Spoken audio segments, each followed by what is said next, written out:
सबको जय मसीह की। आइए हम अपने अध्ययन को जो है हम लोग जारी रखेंगे, जो हमने पिछले जो कक्षाओं में हमने सीखा था। पिछली कक्षा में हम लोग जो है हमारा भजन संहिता का जो अध्ययन है उसको हमने पूरा किया था, जो कविताओं की पुस्तकों का भाग है। कुल मिलाकर 5 ऐसी कविताएं पुस्तकें हैं जो बाइबल में पाते हैं। उसमें 2 का अध्ययन हमने किया था, आयुब और भजन संहिता। और आज की कक्षा में हम तीसरी पुस्तक जो कविताएं की पुस्तकों में से है, जो है नीति वचन की पुस्तक, आज हम उसका अध्ययन शुरू करेंगे। कविताएं की जो पुस्तकें हैं उसको जो है बुद्धि की पुस्तकें भी या ज्ञान की पुस्तकें भी कहा जाता है। मेरा विश्वास है आपको याद है। और सही मायने में नीति वचन की पुस्तक जो है वो एक ज्ञान की पुस्तक करके हम कह सकते हैं।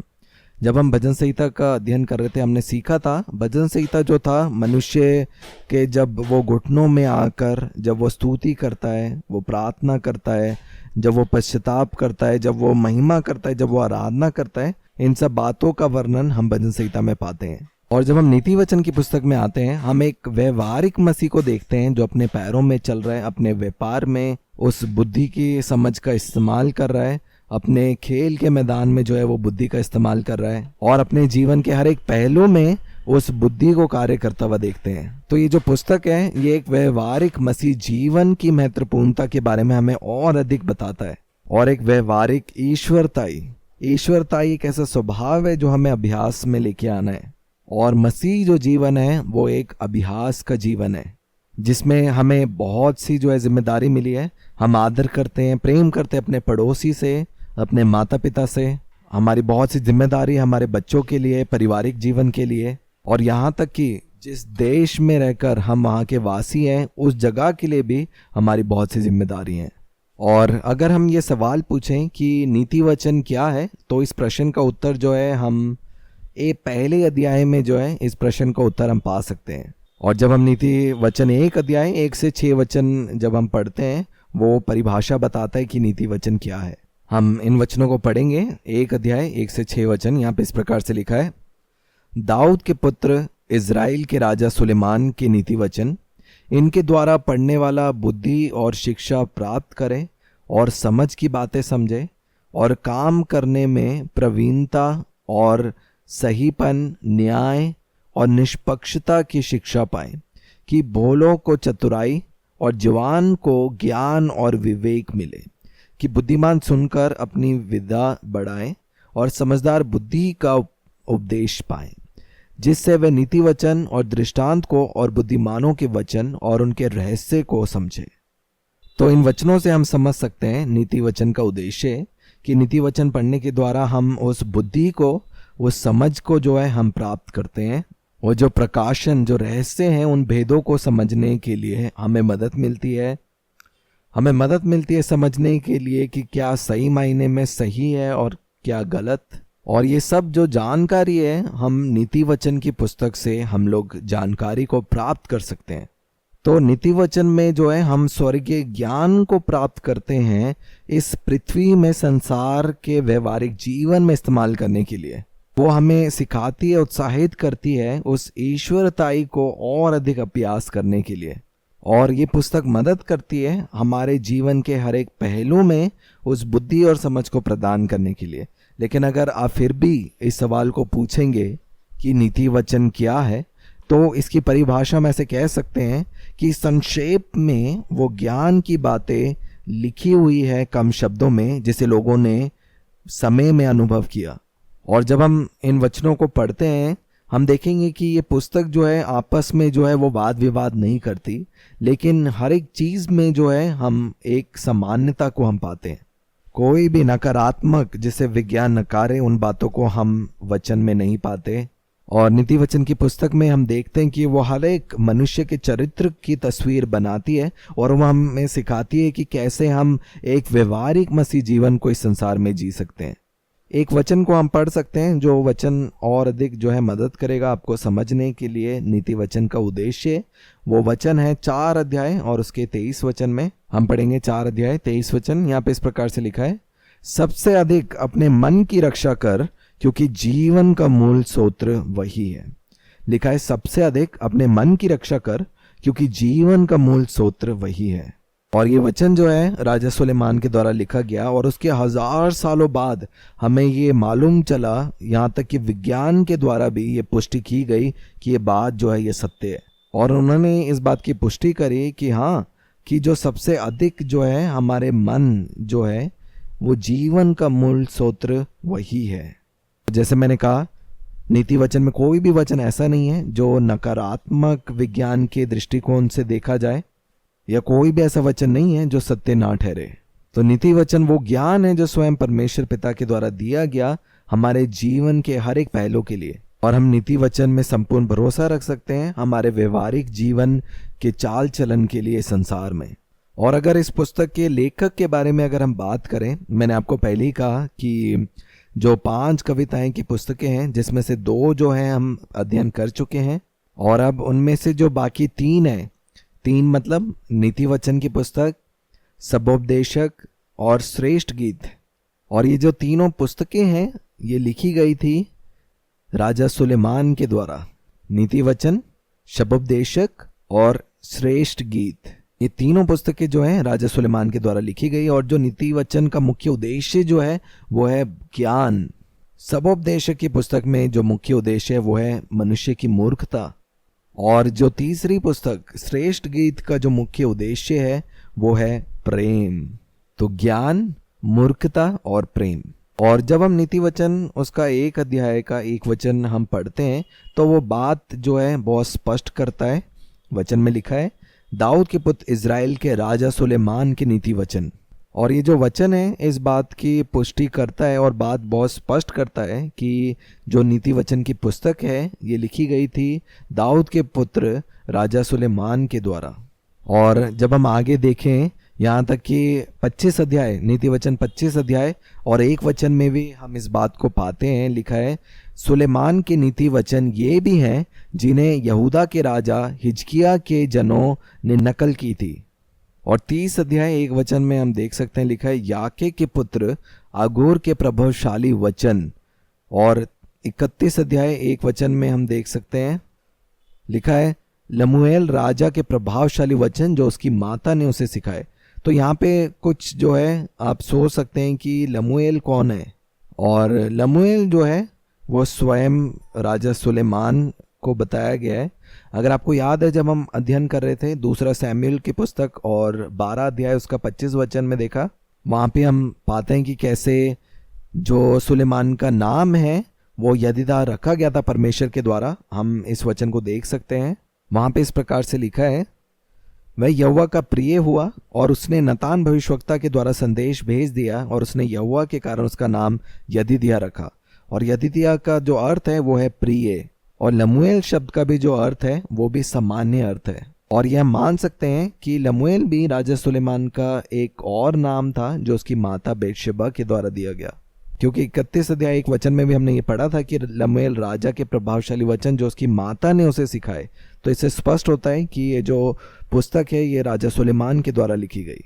जब हमने पहला राजा की पुस्तक का भी अध्ययन किया था, वहाँ पे हमने सीखा था कि कैसे राजा सुलेमान के द्वारा बहुत से जो है नीति वचन और बहुत से ऐसे गीत जो हैं वो लिखे गए थे। जब हम देखते हैं पहला राजा की पुस्तक 4 अध्याय और 32 वचन, वहाँ पे हम इस बात को कह पाते हैं कि कैसे सुलेमान के द्वारा 3000 नीति वचन कहे गए और 1005 जो गीत हैं वो राजा सुलेमान ने लिखे। और जो नीति वचन की पुस्तक हमारे पास में, उसमें हम केवल 917 वचन हम पाते हैं। वो 3000 जो वचन नीति वचन जो सुलेमान के द्वारा लिखे गए उसे हम नहीं पाते। और यहाँ की जब गीत की बात है तो हमारे पास 1005 गीत नहीं है, बल्कि हमारे पास एक है जिसे हम कहते हैं श्रेष्ठ गीत। और जब हम सुलेमान के बारे में हम सीखते हैं, हम एक बात को पाते हैं कि सुलेमान जो था वो एक बहुत ही ज्ञानी मनुष्य था।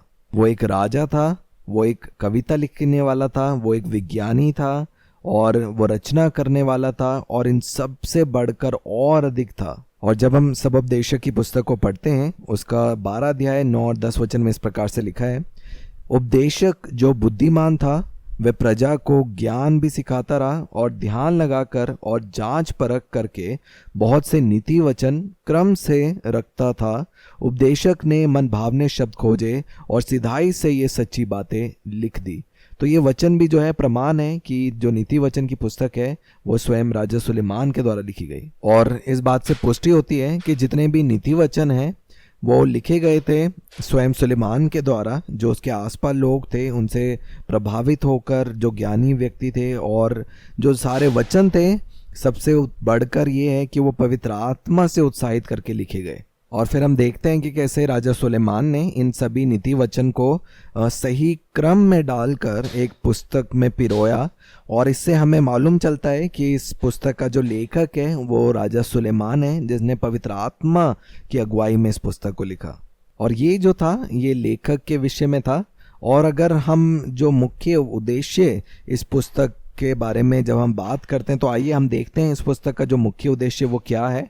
जो मुख्य उद्देश्य नीति वचन की पुस्तक का है वो है परमेश्वर का ज्ञान। जैसे मैंने शुरुआत में बताया कि ये पुस्तक मदद करती है व्यवहारिक मसीह जीवन को जीने के लिए, वो बुद्धि समझ प्राप्त कराती है। और हम कुछ वचन पढ़ सकते हैं नीति वचन से जिसमें हम इस बात की पुष्टि कर सकते हैं। हम पढ़ेंगे 1 अध्याय उसका 7 वचन। वहां पे इस प्रकार से लिखा है, यहोवा का भय मानना बुद्धि का मूल है, बुद्धि और शिक्षा को मूढ़ ही लोग तुच्छ जानते हैं। आगे हम देखेंगे नीति वचन 3 अध्याय 13 वचन। यहाँ पे लिखा है, क्या ही धन्य है वह मनुष्य जो बुद्धि पाए और वह मनुष्य जो समझ प्राप्त करे। आगे पढ़ेंगे 4 अध्याय 7 वचन। यहाँ पे लिखा है, बुद्धि श्रेष्ठ है इसलिए उसकी प्राप्ति के लिए यत्न करो। जो कुछ तू प्राप्त करे उसे प्राप्त तो कर, परंतु समझ की प्राप्ति का यत्न घटने ना पाए। 3 अध्याय 7 वचन में लिखा है, यहाँ पे लिखा है, अपनी दृष्टि में बुद्धिमान ना होना, यहोवा का भय मानना और बुराई से अलग रहना। आगे पढ़ेंगे 13 अध्याय 20 वचन। यहाँ पे लिखा है, बुद्धिमानी की संगति कर तो तब तू भी बुद्धिमान हो जाएगा, परंतु मूर्खों के साथ ही नष्ट हो जाएंगे। आगे पढ़ेंगे नीति वचन 14 अध्याय 1 वचन। लिखा है, बुद्धिमान स्त्री अपने घर को बनाती है पर मूढ़ स्त्री उसको अपने ही हाथों से ढा देती है। और ऐसे ही जब हम नीति वचन में हर एक वचनों को पढ़ते हैं हम पाते हैं बहुत से ऐसे बुद्धि और ज्ञान के समझ के वचन हैं जो राजा सुलेमान के द्वारा लिखे गए हैं। और जब हम बुद्धि समझ की बात करते हैं हम ना भूलें कि हमारी जो बुद्धि और समझ है वो स्वयं यीशु मसीह है। हम इस बात को पढ़ते हैं 1 कुरिन्थियों की पत्री उसका 1 अध्याय 30 वचन में लिखा है, परंतु उसी की ओर से तुम मसीह यीशु में हो जो परमेश्वर की ओर से हमारे लिए ज्ञान ठहरा है, अर्थात सहीपन और पवित्रता और छुटकारा। तो जो नीति वचन सुलेमान के द्वारा लिखे गए हैं वो लिखे गए हैं ताकि हम यीशु मसीह को पालें, क्योंकि जब हम यीशु मसीह को पाते हैं हम उस ज्ञान को पाते हैं जो परमेश्वर की ओर से है। जैसे हमने सीखा कि नीति वचन जो है उत्साहित करती है उस बुद्धि समझ और उस ज्ञान को प्राप्त करने के लिए, और वो हमें इशारा करती है कि हम अपने मन में जो है यीशु मसीह को और अधिक हम प्राप्त करें, क्योंकि जो ज्ञान है वो यीशु मसीह की ओर से है। और जब हम यीशु मसीह को अपनाते हैं, यीशु मसीह के साथ हम चलते हैं, मतलब हम ज्ञान के साथ हम चलते हैं, क्योंकि यीशु मसीह मेरे और आपके लिए ज्ञान है परमेश्वर की ओर से। आइए हम अब जो नीति वचन की पुस्तक की रूपरेखा के बारे में देखेंगे कि कैसे हम इसको विभाजित कर सकते हैं। कुल 31 अध्याय नीति वचन की पुस्तक में हम पाते हैं, जिसे हम 5 भाग में विभाजित कर सकते हैं इन अध्यायों के स्वभाव के अनुसार। पहला भाग हम देख सकते हैं वो है 1 से 9 अध्याय, जिसमें तुलना की गई है बुद्धिमान या ज्ञान की तुलना की गई है मूर्खता से। दूसरा भाग है 10 से 24 अध्याय, ये वो वचन है जो स्वयं सुलेमान के द्वारा लिखे गए और उन्हीं के द्वारा जो है वो क्रम में लेके आए गए। तीसरा भाग है 25 से 29 अध्याय, वो लिखा गया राजा सुलेमान के द्वारा, लेकिन वो क्रम में लेके आया गया हिजकिय्याह राजा के लोगों के द्वारा। और चौथा भाग है 30 अध्याय जो है आगुर के वचन। आगुर जो है एक ऐसा संत है जिसके बारे में हम ज्यादा नहीं पाते, ये भी राजा सुलेमान के द्वारा प्राप्त किया गया और इसे सही क्रम में लिखा गया। और 5वां भाग है 31 अध्याय जो लिखा गया है उनकी माता के द्वारा एक बुद्धिमान स्त्री के लिए। तो ये जो 5 भाग हैं 1 से 9 अध्याय, 10 से 24 अध्याय, 25 से 29 अध्याय और 30 अध्याय और 31 अध्याय, जिसमें हमने देखा पहले भाग का जो उद्देश्य था वो था तुलना थी बुद्धिमान और मूर्खता के बारे में, वचन जो सुलेमान के द्वारा लिखे गए और सही क्रम में डाले गए। तीसरा भाग जो सही क्रम में लाए गए हिजकिय्याह राजा के लोगों के द्वारा। चौथा आगुर के वचन और 5वां उसकी माता के वचन। ये जो विभाजन किया ये हमने जो पुस्तक के स्वभाव के अनुसार इसे विभाजन किया, लेकिन विषय के हिसाब से जो है हम इसका विभाजन अलग रीति से कर सकते हैं। और वो इस प्रकार से है और इसमें हम इसे 3 भाग में बांट सकते हैं। पहला भाग 1 से 10 अध्याय, दूसरा 11 से 20 अध्याय और तीसरा 21 से 31 अध्याय तक। पहला भाग जो है वो बुद्धि और ज्ञान की बातें हैं जवान लोगों के लिए। यहाँ पे सुलेमान खास तौर से जवानों के लिए इन वचनों को लिखता है। और जो दूसरा भाग है 11 से 20 अध्याय, वो ज्ञान की बातें हैं सब लोगों के लिए। और तीसरा जो भाग है वो राजाओं के लिए ज्ञान। और 3 भाग में इसको विभाजित किया, ज्ञान जवानों के लिए, ज्ञान सब मनुष्य के लिए और ज्ञान राजाओं के लिए। 1 से 10 अध्याय, 11 से 20 अध्याय और 21 से 31 अध्याय। और अगर हम नीति वचन की पुस्तक को और अधिक बेहतर रीति से समझना चाहते हैं तो हमें समझना होगा कि जो इसके पिरोने वाले, इसको सही क्रम में डालने वाले हैं, उसमें हम देखते हैं कि उन्होंने जो उपयोग किया है उसमें एक सामान्यता जो है, उन्होंने एक सामान्यता की रूपरेखा को खींचा है। बस इसका अर्थ क्या है कि उन्होंने एक बात को जो है वो अलग अलग रीति से कहने की कोशिश करी है। एक ही विचार को अलग अलग तरीके से जो है लिखा गया। और यहाँ पे जो है हम 3 प्रकार की समानता को हम पाते हैं। पहली है समानार्थी समान्यता, दूसरी है विपरीत समान्यता और तीसरी है सावधानात्मक समान्यता। और आइए हम कुछ उदाहरण को देखेंगे ताकि आप समझ पाएंगे कि इन शब्दों का अर्थ क्या है। समानार्थी समान्यता, विपरीत समान्यता, संवर्धनात्मक समान्यता। सबसे पहले हम देखेंगे समानार्थी समान्यता। इसमें पाएंगे कि 2 वचन जो हैं इस प्रकार से लिखे गए हैं कि वो पहले वचन की पुष्टि को करते हैं। और इसको हम और अधिक बेहतर रीति से समझ पाएंगे जब हम उदाहरण को देखेंगे। हम देख सकते हैं नीति वचन उसका 19 अध्याय और उसके 29 वचन से। यहाँ पे पढ़ेंगे, इस प्रकार से लिखा है, ठट्ठा करने वालों के लिए दंड ठहराया जाता है और मूर्खों की पीठ के लिए कोड़े हैं। तो यहाँ पे आप देख सकते हैं पहले भाग में क्या लिखा गया है, दंड के विषय में लिखा गया है, और दूसरे भाग में जो है कोड़े के विषय में। तो जो पहला भाग लिखा गया उसी के जो है पुष्टि के लिए जो है दूसरा भाग लिखा गया। यह है समानार्थिक समान्यता। और दूसरा विपरीत समान्यता। इसमें जो पहला जो भाग में सत्य लिखा गया है उसको और मजबूती से दूसरे भाग में लिखा गया है। इसको भी जब हम उदाहरण के रूप से हम जब देखेंगे तो हम इसे बेहतर रीति से समझ पाएंगे। आप देखिए 13 अध्याय और उसका हम 9 वचन को पढ़ेंगे। वहां पे इस प्रकार से लिखा है, धर्मियों की ज्योति आनंद के साथ रहती है परंतु दुष्टों का दिया बुझ जाता है।